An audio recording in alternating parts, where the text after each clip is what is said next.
Roma pasal 5 ayat 1, sebab itu kita yang dibenarkan karena iman, kita hidup dalam damai sejahtera dengan Allah oleh karena Tuhan kita Yesus Kristus. Saudara-saudara yang kekasih dalam Tuhan Yesus Kristus, ketika kita bicara tentang hidup dalam damai sejahtera, maka ini merupakan hal yang sangat-sangat penting untuk kita renungkan. Mengapa? Kalau orang tidak ada damai sejahtera di dalam hidupnya, maka pasti dia akan mengalami banyak hal yang sulit. Pasti dia tidak bisa menang atas berbagai macam masalah dan pergumulan hidupnya.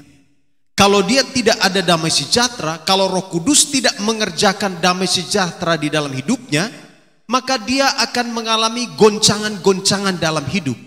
Dan itu sebabnya hari ini kita mau belajar tentang hidup dalam damai sejahtera. Sehingga ketika kita keluar dari tempat ini, ketika kita ada di tengah-tengah dunia yang sedang menuju kepada kehancuran, hati kita, hidup kita tetap dipenuhi oleh damai sejahtera.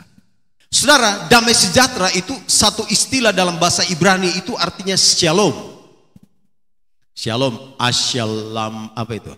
Assalamualaikum, salam, shalom. Itu. Shalom itu artinya sebuah situasi di mana hati kita itu tenang, jiwa kita itu tenang. Shalom itu bicara tentang adanya kesejahteraan secara rohani. Sejahtera secara rohani itu seperti apa? Nanti sebentar saya akan jelaskan. Shalom itu bicara tentang suatu kebaikan.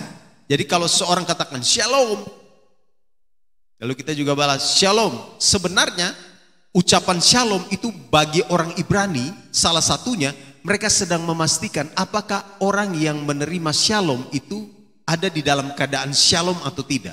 Jadi shalom itu bicara tentang keadaan batin, keadaan seseorang, keadaan hidup seseorang. Jadi kalau orang Yahudi ketemu, singkatnya begini, dia ucapkan shalom.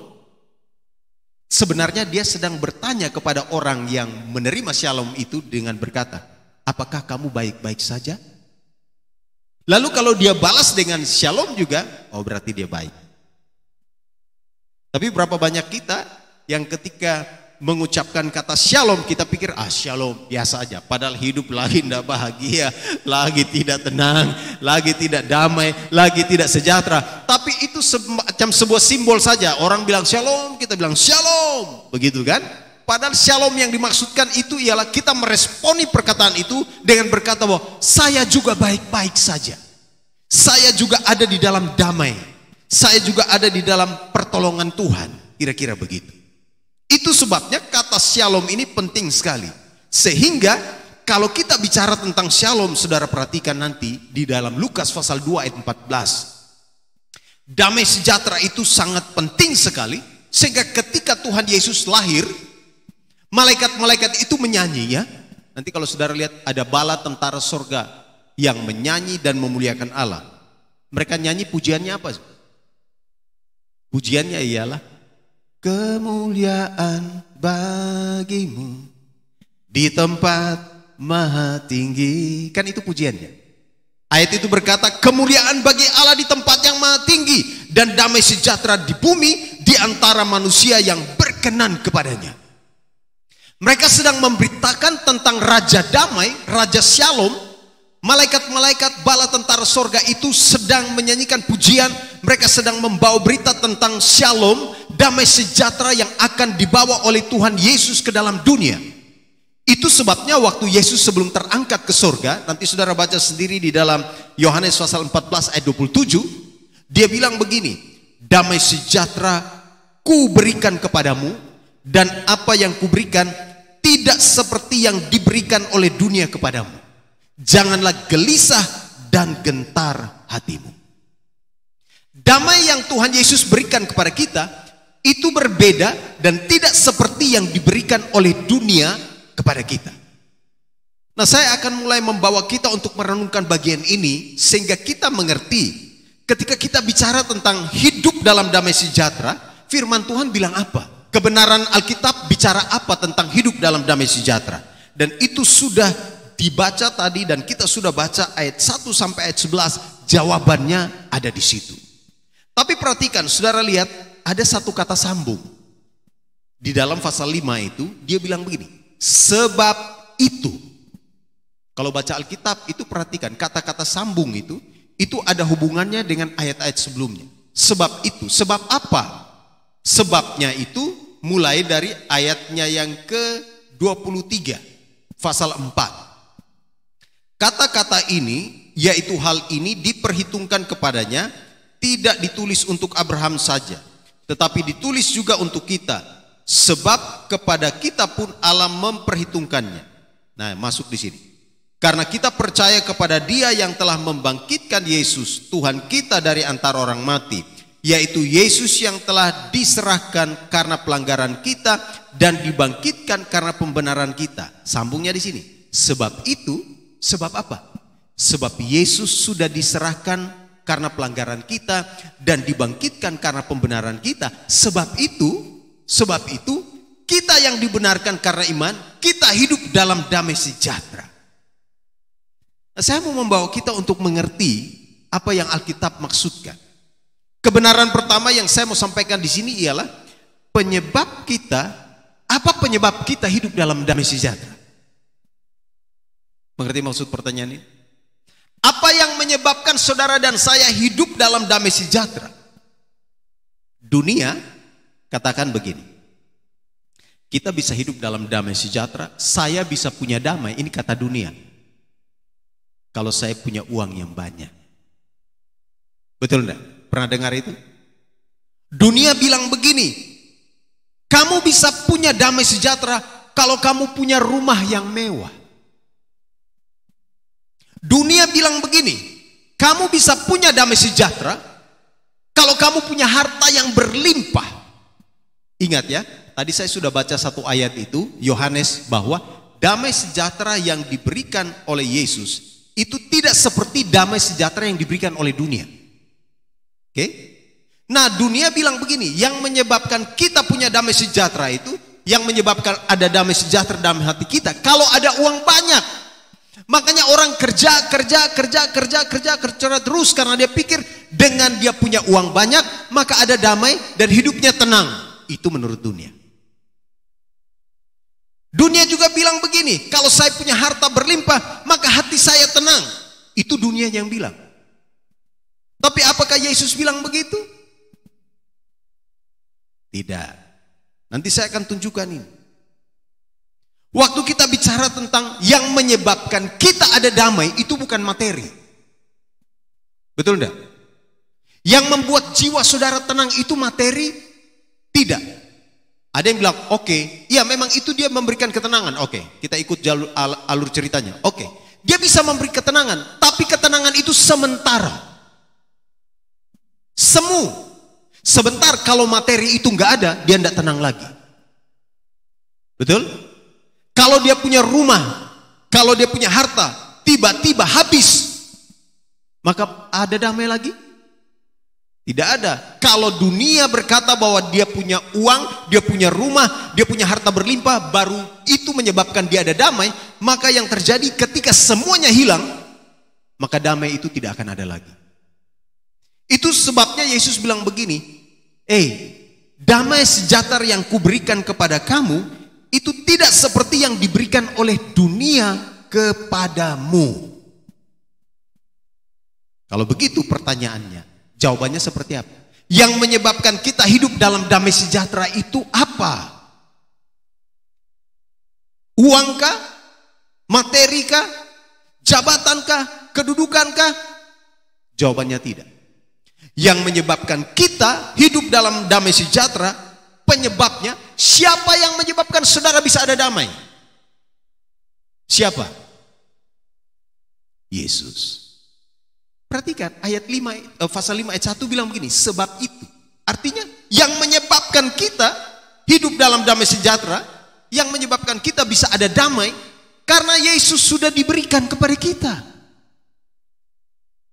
Yesus adalah sumber damai. Yesus adalah pemilik kehidupan itu.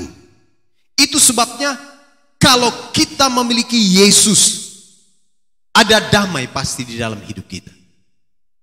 Maka lagu Kemenangan Iman itu bilang begini, ada damai dalam jiwaku, sungguh bagus dan senang, karena Yesus memang Rajaku, kekasihku benar. Ada damai, pujilah Tuhan, ada damai dalam jiwaku. Nah, ini kalimat ini penting. Waktu darah Yesus telah menyucikan, ada damai tetap sungguh. Lagu itu punya doktrin, itu benar sesuai dengan Roma pasal 4 ayat 24, 25 dan pasal 5 ayat 1. Yang menyebabkan saudara dan saya ada damai itu adalah Yesus. Yesus yang sudah menyucikan setiap dosa-dosa kita. Dia yang sudah menanggung setiap pelanggaran kita di kayu salib.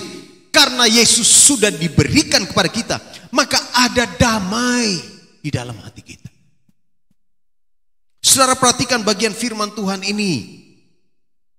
Kita dibenarkan oleh karena iman, Roma pasal 5 ayat 1. Kalau orang yang bersalah itu ada damai atau tidak? Saya mau nanya. Orang yang dinyatakan salah, yang sebentar lagi akan dihukum mati, mereka yang tersangka-tersangka, terdakwa-terdakwa yang masuk di pengadilan, yang kemudian hakim memvonis mereka, memutuskan untuk menghukum mati mereka, kira-kira ada damai sejahtera di hati mereka atau tidak? Saya yakin pasti tidak. Dia seorang yang bersalah kok, dan dia pantas untuk menanggung semuanya itu. Tetapi lihat, ketika pengampunan itu diberikan, tiba-tiba hakim katakan begini, oke, berdasarkan pertimbangan ini, pertimbangan itu, sebenarnya tidak ada pertimbangan yang meringankan kamu. Kamu salah, kamu tidak bisa dibebaskan. Tetapi karena kasih, maka saya membebaskan kamu. Kalau ada hakim yang bilang begitu, itu luar biasa. Pasti menjadi heboh, ya. Karena seorang yang harusnya dihukum mati, tiba-tiba menerima pengampunan. Dan itu tidak bisa dikerjakan oleh manusia. Yang bisa mengerjakan itu adalah Tuhan Yesus. Dia sudah diserahkan karena pelanggaran kita. Maka ada damai. Saya jelaskan sedikit tentang damai. Waktu penciptaan langit, bumi dan segala isinya, waktu kehidupan awal di Taman Eden, awalnya itu penuh dengan damai. Lihat, Adam dan Hawa ya. Mereka jalan keliling taman itu, Tuhan sudah ciptakan semua yang terbaik. Kemudian mereka ngomong dengan Tuhan itu tidak ada jarak. Kapan mereka mau bicara dengan Allah di dalam taman itu, bicara saja, tidak ada jarak sama sekali. Mereka disiapkan semua yang ada di taman itu untuk dimakan, kecuali pohon pengetahuan baik dan jahat itu yang tidak boleh mereka makan. Tuhan kasih aturan kepada mereka, semua yang ada di dalam taman ini boleh kamu makan, tetapi pohon pengetahuan baik dan jahat yang ada di tengah-tengah taman itu tidak boleh kamu makan. Tetapi kemudian Adam dan Hawa, mereka memilih karena digoda oleh iblis. Iblis putar balik firman Allah, lalu kemudian iblis bilang, ambil saja, coba saja buah itu. Buah itu kelihatan bagus, kalau kamu makan kayaknya kamu akan jadi lebih baik. Lalu Adam dan Hawa, mereka mengambil keputusan untuk memakan buah itu. Dan ketika mereka memakan buah itu, akhirnya mereka berdosa, mereka tidak lagi taat kepada perintah Allah. Lalu setelah itu Alkitab katakan, mereka dua bersembunyi. Mengapa mereka bersembunyi? Karena mereka sudah melakukan kesalahan pelanggaran. Mengapa mereka bersembunyi? Karena mereka takut.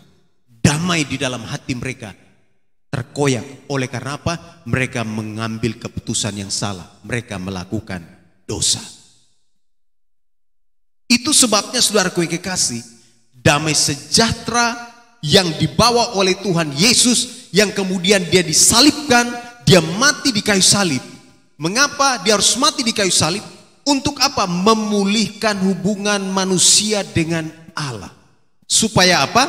Supaya manusia dapat kembali bersekutu dengan Allah.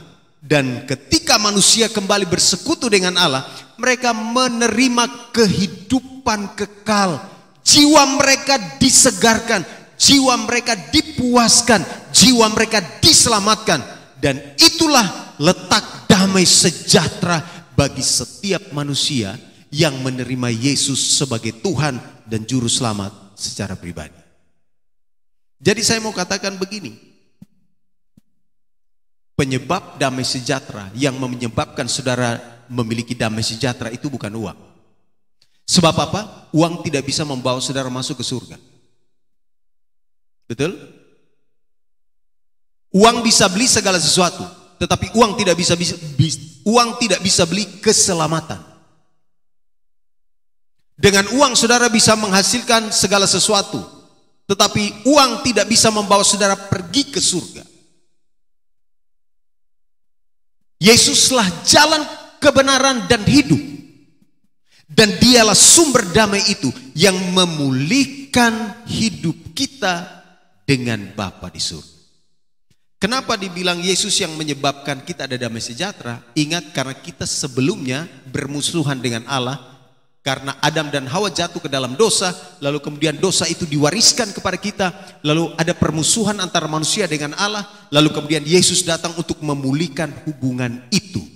Dan inilah letak damai sejahtera. Ketika Yesus memulihkan hubungan manusia dengan Allah, maka ada damai di dalam hidup manusia. Lalu yang kedua, ketika kita bicara tentang penyebab Yesus yang menyebabkan kita hidup dalam damai sejahtera, dia bukan hanya memulihkan hidup kita, memulihkan hubungan kita dengan Bapa di surga, tetapi dia juga memulihkan hubungan kita dengan sesama kita. Kalau Tuhan Yesus tidak ada di dalam hati kita, kita tidak bisa mengampuni orang yang bersalah kepada kita. Betul enggak? Nyata-nyata dia sudah salah. Aduh, saya nggak bisa ampuni dia, saya nggak bisa maafkan dia. Oh iya, itu menurut dunia. Itulah dunia. Dunia menawarkan hal seperti begitu. Tetapi orang-orang yang hidup di dalam damai sejahtera, karena Yesus yang menyebabkan mereka memiliki damai sejahtera, maka pasti manusia bisa juga berdamai dengan manusia. Seorang istri bisa berdamai dengan suaminya, suami bisa berdamai dengan istrinya, orang tua bisa berdamai dengan anaknya, pasangan bisa berdamai dengan pasangannya. Dan ini bicara tentang Yesus yang menyebabkan ada damai sejahtera, sehingga terjadi pemulihan hubungan antara manusia dengan manusia. Saudara pernah bertemu dengan orang yang menyakiti saudara? Adakah orang selama hidup saudara yang pernah menyakiti saudara luar biasa? Pernahkah? Pernah punya teman, sahabat? Saya katakan begini kepada kita semua. Kalau Yesus tidak ada di dalam hati kita, maka sampai kapanpun kita tidak bisa mengampuni dia. Kalau Yesus tidak ada di dalam hati kita, ketika kita bertemu dengan dia, pasti selalu ada perasaan jengkel, kesal, pokoknya nggak bisa. Tapi kalau Yesus ada dalam hati kita, maka hidup kita penuh dengan damai sejahtera. Kita bisa bertemu dengan musuh kita. Lihat, sama seperti Tuhan Yesus ya. Bukti bahwa Yesus punya damai sejahtera. Dia, karena dia sumber damai sejahtera. Ketika Yudas datang, dia sudah tahu bahwa Yudas mau tangkap dia. Dia masih bisa bilang begini, hei teman, untuk itukah engkau datang? Yesus masih bisa bilang, Yudas itu teman. Coba kalau kena kita, jangan bilang teman, pasti sudah kata-kata mutiara yang lain. Semua penduduk kebun binatang Ragunan itu bisa keluar ya. Bisa kita bicara rasis lah, kira-kira begitu. Tapi Yesus tidak begitu. Hatinya dipenuhi dengan damai sejahtera, sehingga dia bilang, hei teman, untuk itukah engkau datang? Bahkan sementara dia di kayu salib, orang mengolok-olok dia, dia masih bisa bilang begini, ya Bapa, ampuni mereka, karena mereka tidak tahu apa yang mereka perbuat. Bayangkan hati Yesus yang penuh dengan damai itu. Di kayu salib saja, saat dia disiksa, dia masih sanggup untuk katakan, Bapa ampunilah mereka. Mengapa? Karena hati Yesus itu penuh dengan damai. Hati Yesus itu penuh dengan damai sejahtera. Dan dia bisa berhubungan dengan orang-orang yang sekalipun menyakiti dia. Dia masih bisa mengampuni mereka yang bersalah kepadanya. Kalau Yesus ada di dalam hati kita, ingat ya, kita pasti bisa berdamai dengan orang lain. Lalu yang ketiga saudara, ketika kita bicara tentang penyebab Yesus yang menyebabkan kita hidup dalam damai sejahtera, maka yang ketiga ialah karena Yesus ada di dalam hidup kita, maka kita dapat berdamai dengan diri sendiri. Tadi yang pertama, kita dapat berdamai dengan Bapa, kita dapat berdamai dengan orang lain. Yang ketiga, kita dapat berdamai dengan diri sendiri. Banyak orang secara tidak sadar kadang-kadang dia tidak bisa berdamai dengan dirinya sendiri. Contohnya banyak. Dia tidak bisa menerima dirinya. Banyak orang tidak bisa menerima diri ya. Banyak orang tidak bisa menerima kekurangan-kekurangannya. Dia lihat kekurangan-kekurangannya, dia tidak bisa berdamai dengan dirinya. Dia selalu merasa rendah diri, dia selalu merasa pesimis, dia selalu merasa tidak mampu. Oh, orang ini berarti belum berdamai dengan dirinya. Kalau Yesus ada di dalam hati kita, maka kita dapat berdamai dengan diri kita sendiri. Kita dapat menerima diri kita sendiri. Jangan samakan diri saudara dengan orang lain. Banyak kali orang gagal berdamai dengan dirinya sendiri karena dia selalu bilang begini, aduh coba kalau saya jadi dia ya. Aduh seandainya kalau saya bisa ada seperti keluarga itu ya. Oh berarti kamu belum berdamai dengan diri. Kita harus belajar berdamai dengan diri kita sendiri. Sebab apa? Yesus yang ada di dalam hati kita, dia yang melakukan hal itu. Sehingga kita akan mengerti bahwa meskipun kita seperti ini, meskipun kita punya kekurangan A, B, C dan seterusnya, tetapi Yesus sanggup mengubahkan hidup kita.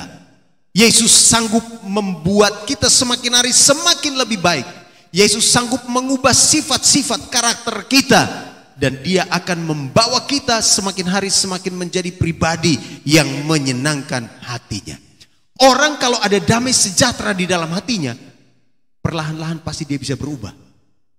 Dalam sifat, dalam perkataan, dalam perbuatan. Amin. Kalau dia ada damai di dalam hatinya, dia sanggup berubah. Kenapa? Dia tahu Yesus yang mengerjakan itu. Tapi ada banyak orang yang juga bilang begini, sudah, saya memang dari dulu begini, saya nggak mau berubah. Oh ini orang keras kepala.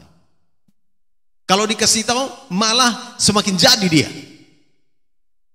Oh orang ini kayaknya hidupnya belum dipenuhi dengan damai sejahtera dari Tuhan.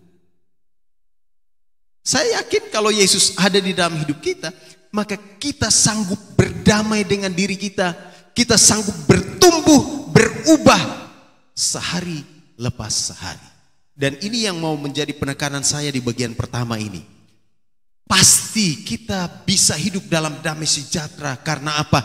Yesus yang menyebabkan kita. Kalau uang tidak bisa ubah kita.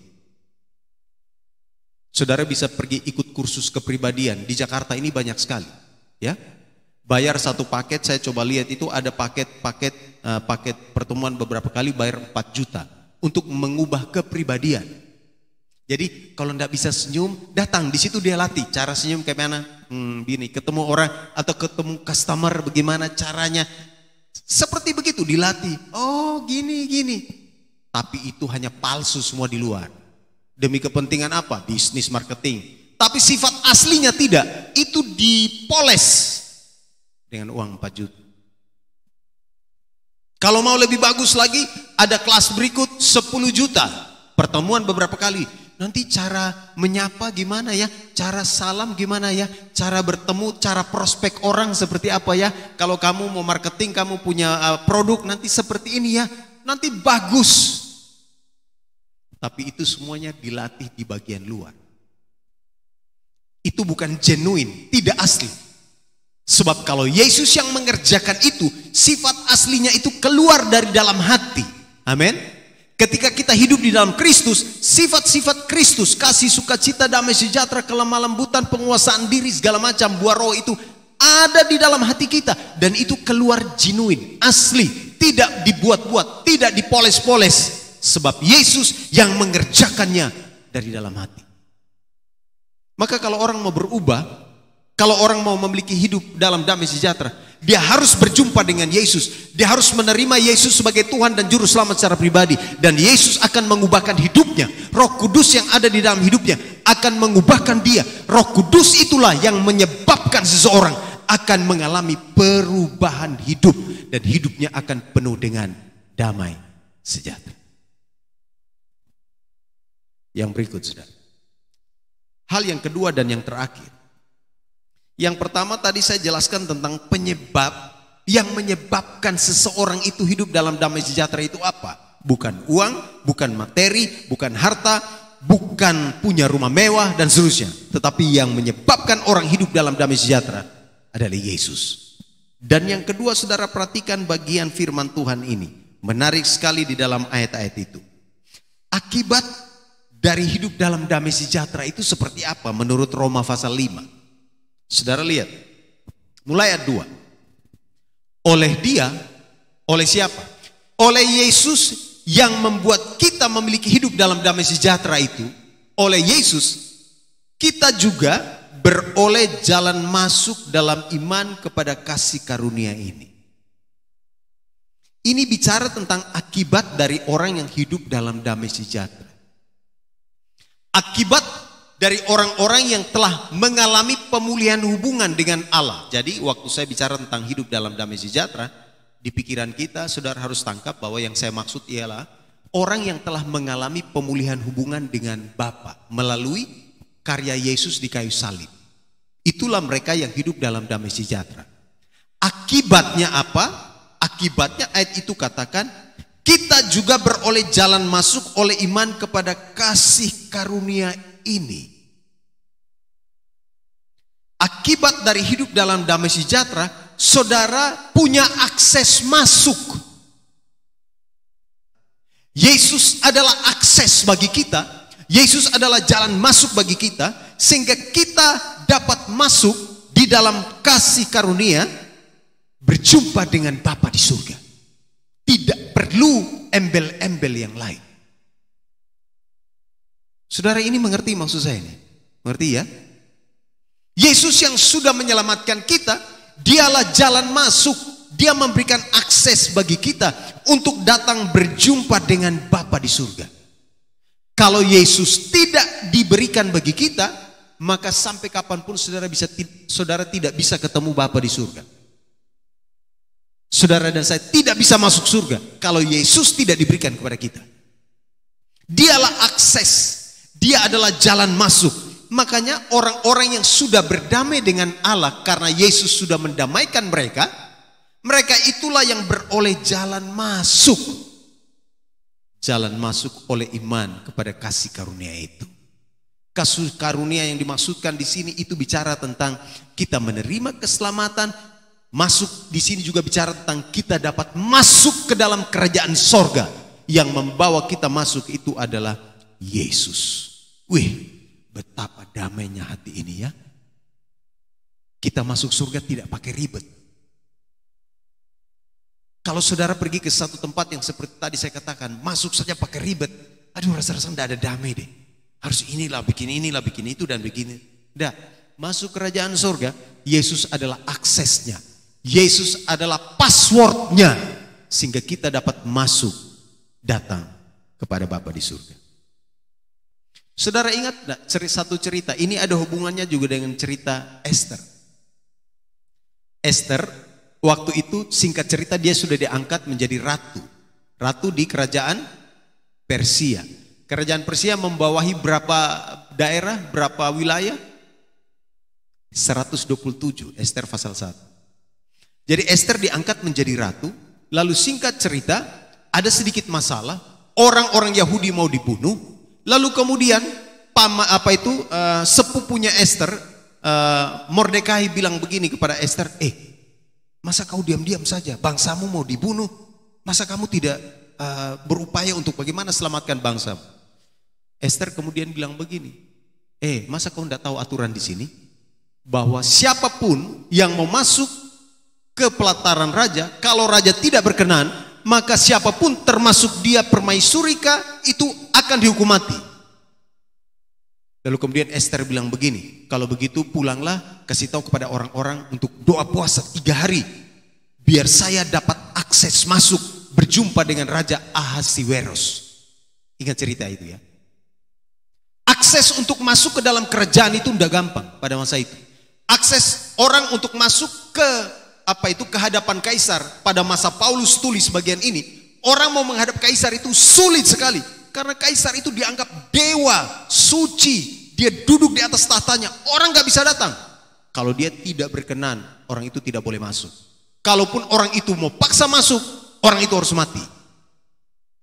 Nah, kemudian Paulus katakan, kita yang hidup dalam damai sejahtera ini, kita sekarang diberi jalan masuk kepada kasih karunia.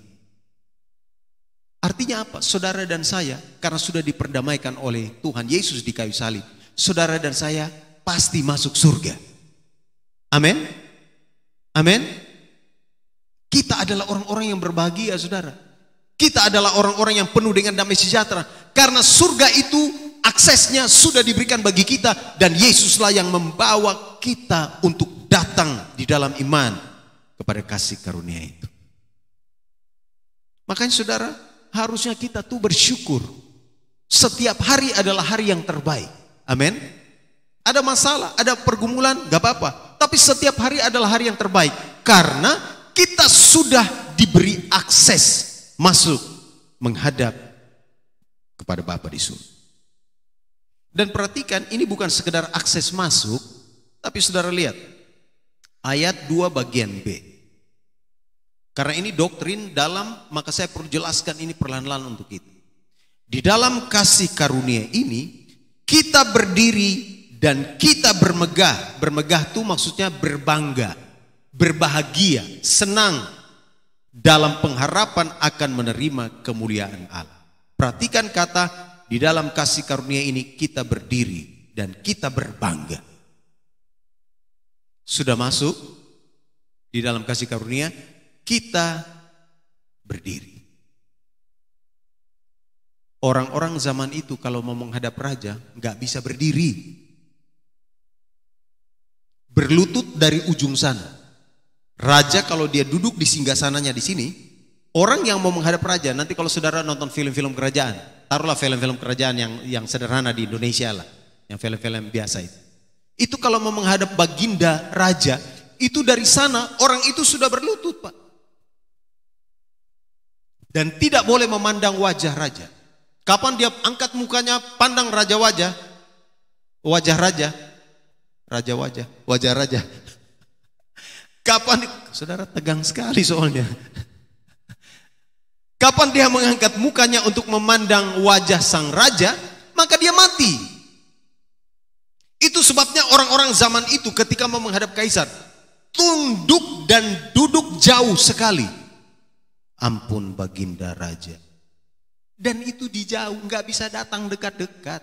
Apalagi berdiri. Orang yang pada zaman itu berdiri sambil berbicara kepada raja atau kaisar, ini orang sombong, akan dipenggal kepalanya. Paulus bilang begini, kita tuh harus bersyukur. Dosa kita sudah diampuni. Yesus sudah menanggung semua di kayu salib. Dia sekarang membawa kita masuk di dalam kasih karunia itu. Dan sekarang kita bisa berdiri berhadapan dengan Bapa di surga. Dan ini bicara tentang kita setiap saat dapat datang berjumpa tanpa ada perantara yang lain. Maka kekristenan tidak ada perantara. Amin. Kita mau berdoa, saudara pakai perantara? Pakai? Atau langsung? Saudara berdoa, sampaikan langsung pergumulan kepada Bapa di surga, kepada Tuhan Yesus, atau pakai perantara?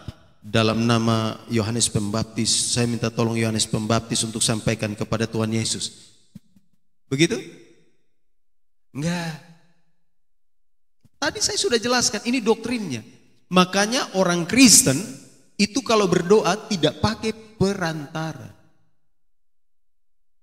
Yesus sudah buka akses, saudara baca sendiri.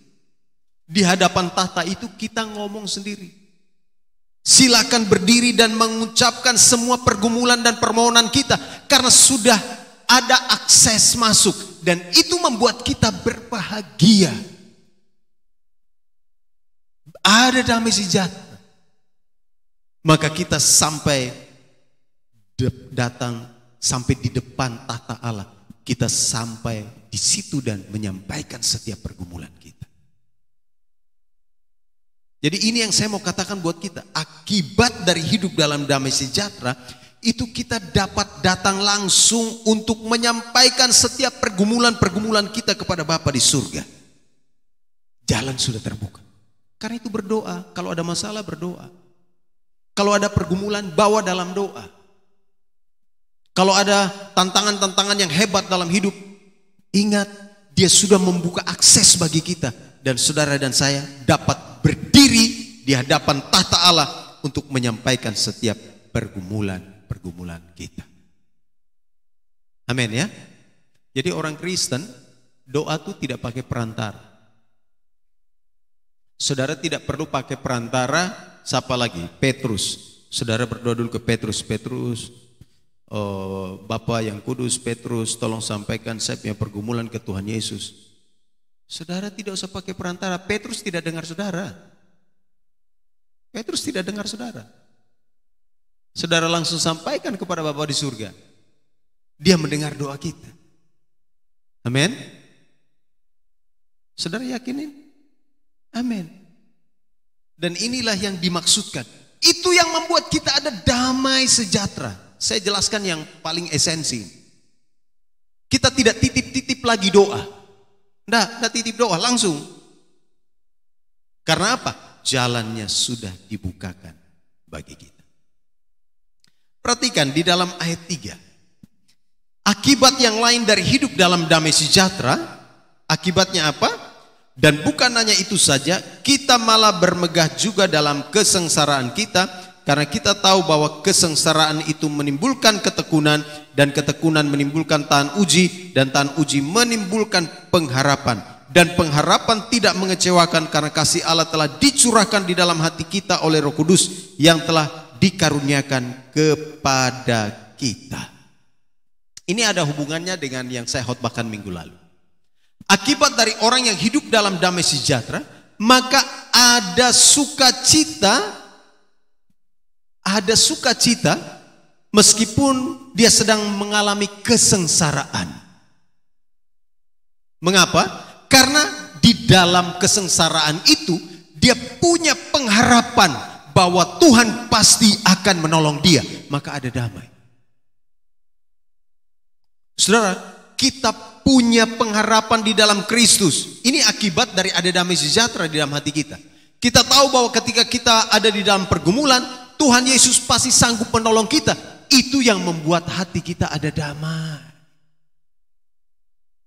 Pernah enggak ada orang yang datang kepada saudara bilang begitu? Sudah, kamu punya masalah, tenang saja. Nanti besok kalau ada masalah kasih tahu saya saja ya, lapor saya, nanti saya beresin semua. Kira-kira hati saudara tenang enggak? Hati saudara tenang enggak? Mungkin ada orang yang katakan begini kepada saudara, sudah, kamu punya kebutuhan berapa sih per bulan? Kamu jangan repot-repot ya. Nanti kalau kamu perlu, telepon saja saya. Nanti saya akan bereskan semuanya. Kira-kira hati kita ada damai enggak? Ada, karena apa? Ada jaminan. Waktu kita bicara tentang bagian ini kita bicara tentang di dalam Kristus ada jaminan, ada pengharapan bahwa meskipun kita sedang ada di dalam penderitaan, kesengsaraan, masalah, pergumulan, Dia pasti akan menolong kita karena pengharapan di dalam Kristus tidak mengecewakan. Catat ini. Kristus tidak pernah memberikan harapan palsu.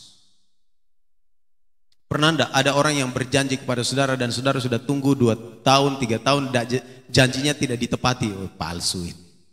Tapi kalau dia ngomong manis sekali sehingga saudara terbawa, terbuai dengan semua janji-janji manis dan semuanya itu. Padahal dia tidak menepatinya. Kalau Yesus tidak begitu. Yesus tidak memberikan pengharapan palsu kepada kita. Itu sebabnya hati kita ada damai. Karena apa? Kita tahu bahwa Yesus akan menepati apa yang dijanjikannya bagi kita. Saudara perhatikan, ini menarik sekali kalau kita bicara tentang ada damai sejahtera. Hidup dalam damai sejahtera itu karena pengharapan di dalam Kristus pasti. Dia nggak bohong. Kalau dia janji, dia berfirman, dia pasti menepati. Itu yang membuat kita ada damai. Perkataan Yesus, omongan Yesus itu bisa dipegang. Bahasa kerennya kayak gitu. Kalau orang lain ngomong ke kita, kadang-kadang dia berjanji, ngomongannya nggak bisa dipegang. Maka satu kali saya katakan, saya ngomong dengan seseorang, ada seorang bilang gini, wih, saya bertemu dengan seorang pejabat. Setiap saya ketemu dengan dia, pejabat itu bilang begini, sudah tenang aja, nanti saya akan bantu. Sampai masa jabatannya, tidak ada bantuan sama sekali. Saya bilang, ya begitulah. Orang kalau mau terpilih, apalagi di musim-musim kampanye kayak gini nanti, banyak orang jual diri itu. Pilih saya, nanti saya bikin ini, saya bikin itu, dan saya bikin itu. Banyak orang jual diri sekarang dan memberi harapan-harapan, janji-janji manis. Orang-orang seperti begitu omongannya mungkin gak bisa dipegang. Orang kalau terlalu banyak janji itu, saya ragu deh. Kalau orang terlalu banyak janji, jangan saudara cepat percaya. Betul? Lebih bagus dia ngomong sedikit, tidak banyak janji, tetapi dia langsung laksanakan. Nah itu baru keren. Tapi ini janji terus, janji ketemu janji. Itu kalau saudara catat dia punya janji. Kalau orang berjanji coba saudara rekam deh. Atau catat. Janji sudah terlalu banyak, pelaksanaannya nggak ada. Nah ini ciri-ciri. Orang yang tidak bisa dipegang. Lebih bagus tidak berjanji, tapi satu kali langsung lakukan. Kan begitu. Itu beda dengan Yesus. Di dalam firman Tuhan ada banyak janji-janji firman Tuhan. Tetapi semuanya digenapi, ditepati. Itu sebabnya pengharapan di dalam Kristus tidak mengecewakan. Itu yang membuat hidup kita dipenuhi dengan damai sejahtera. Mengapa orang Kristen bisa hidup dalam damai sejahtera? Karena janji Yesus bisa dipegang. Perkataan Yesus bisa dipegang. Pertolongan dan apa yang dia katakan kepada kita pasti akan digenapi. Firman Tuhan pasti akan digenapi. Amin. Itu yang membuat kita ada damai. Saudara, saya waktu baca firman Tuhan ini, kalau saudara baca firman Tuhan itu taruh di dalam hati. Benar apa yang dikatakan firman Tuhan ini. Pengharapan tidak mengecewakan. Karena kasih Allah telah dicurahkan di dalam hati kita oleh Roh Kudus yang telah dikaruniakan kepada kita. Ini kalau saya mau jelaskan ini panjang sekali saudara. Tapi saya mau katakan begini. Waktu Yesus pergi ke surga, waktu dia naik ke surga, dia berjanji untuk memberikan pemberian yang terbaik bagi kita orang percaya. Pertanyaannya, pemberian terbaik yang Yesus janjikan kepada kita itu apa atau siapa?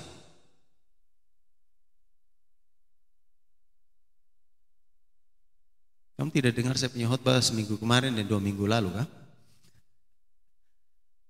Apa yang Yesus janjikan, pemberian terbaik yang Yesus janjikan yang diberikan kepada kita? Apa? Roh Kudus. Roh Kudus itu yang di dalam ayat 5 di sana dikatakan telah dicurahkan di dalam hati kita. Roh Kudus telah diberikan kepada kita. Kalau Roh Kudus saja sudah diberikan kepada kita, dan Yesus janji waktu dia pergi, aku akan pergi dan aku akan mengutus Roh Kudus. Roh Kudus diberikan bagi kita. Maka pengharapan di dalam Kristus itu tidak mengecewakan. Dia pasti akan memberikan segala sesuatu yang dia sudah janjikan kepada setiap kita. Amin. Itu yang membuat orang Kristen ada damai sejahtera. Kalau dia berjanji memberikan masa depan yang terbaik buat hidupmu, saudara harus pegang itu. Jangan bilang, ini bisa atau tidak ya. Aduh, saya punya jalan ini ke depan ini gelap terus.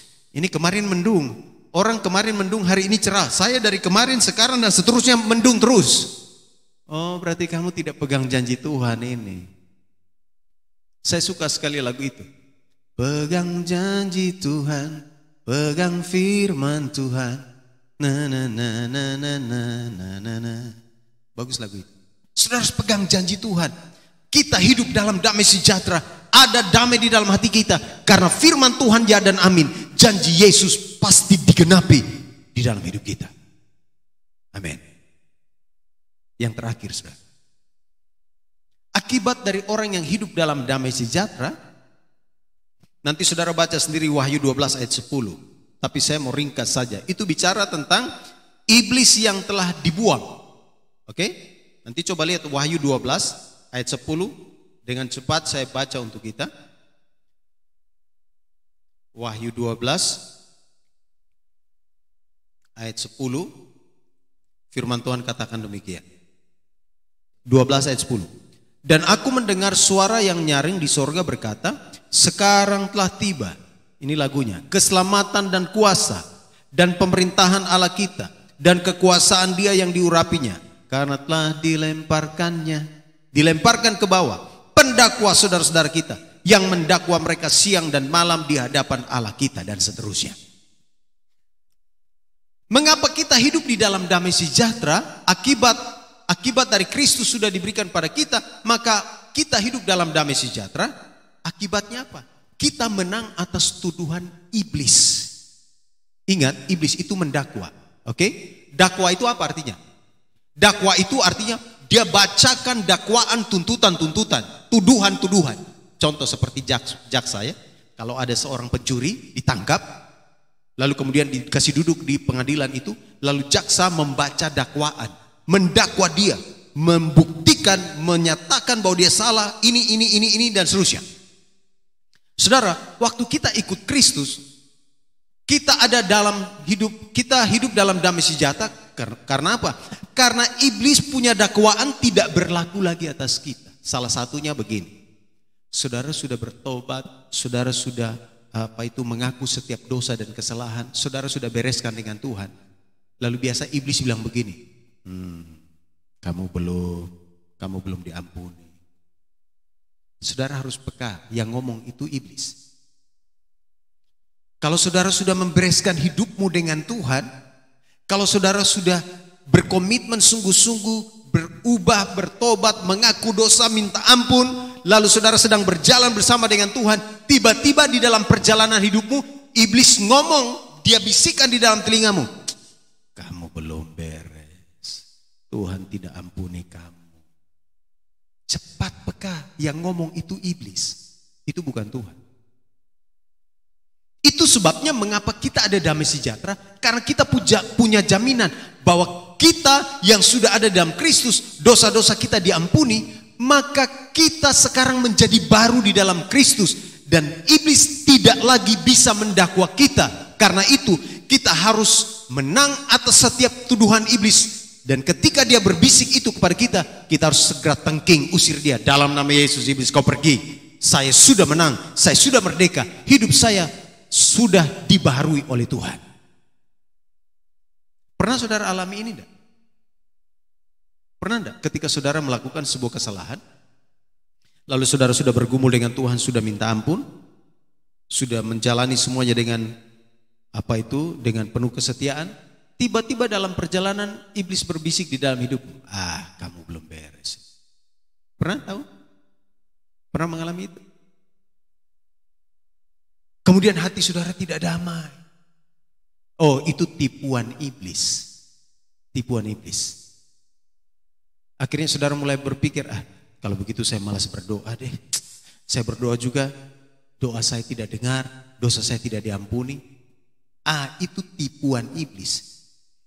Alkitab katakan, jika kamu mengaku dosamu, maka Ia setia dan adil, dan Ia akan mengampuni kamu dan menyucikan kamu dari segala kejahatanmu. 1 Yohanes pasal 1 ayat, cari sendiri. Jika kamu mengaku dosamu, maka Allah setia dan adil. Saya berharap minggu depan lagu itu dinyanyikan. Ia akan mengampuni dosamu dan menyucikan kamu dari segala kejahatanmu. Jadi kalau kamu sudah mengaku, minta ampun, bertobat, lalu iblis bisik lagi, kamu belum bertobat, kamu belum diampuni, dosamu masih banyak. Katakan iblis, ini saya punya jaminan di dalam Kristus bahwa dosa saya sudah diampuni. Jangan dengarkan lagi perkataan iblis. Karena kalau saudara layani terus perkataan iblis, sampai kapanpun saudara tidak maju di dalam iman. Itu yang kemudian membuat kita ada damai. Amin. Mengapa ada damai? Karena dosa kita sudah diampuni. Oh, makanya jadi orang Kristen, jadi anak Tuhan itu indah. Kenapa? Kita menang atas banyak hal. Oke? Hidup kita penuh dengan damai sejahtera. Iblis tidak bisa tuduh-tuduh kita lagi. Kita sudah merdeka, menang. Dan Yesus berkata kepada kita semua, kalau kita baca di dalam firman Tuhan di dalam Injil Matius, nanti saudara cari sendiri. Marilah kepadaku semua yang letih, lesu dan berbeban berat. Aku akan memberi kelegaan kepadamu. Pikulah kuk yang kupasang dan belajarlah kepadaku, sebab aku lemah lembut dan rendah hati, dan jiwamu akan mendapat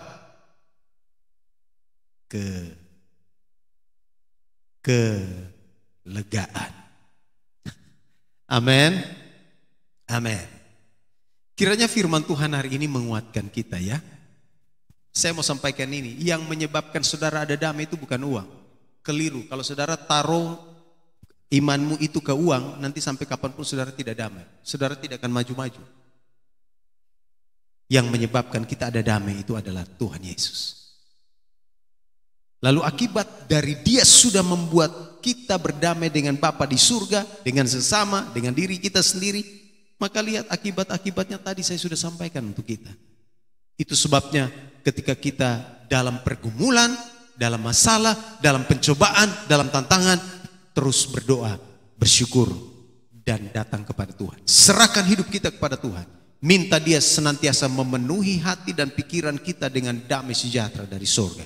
Sehingga apa? Kita akan melangkah maju, menang, meskipun banyak tantangan yang kita hadapi. Kiranya Tuhan Yesus memberkati kita semua.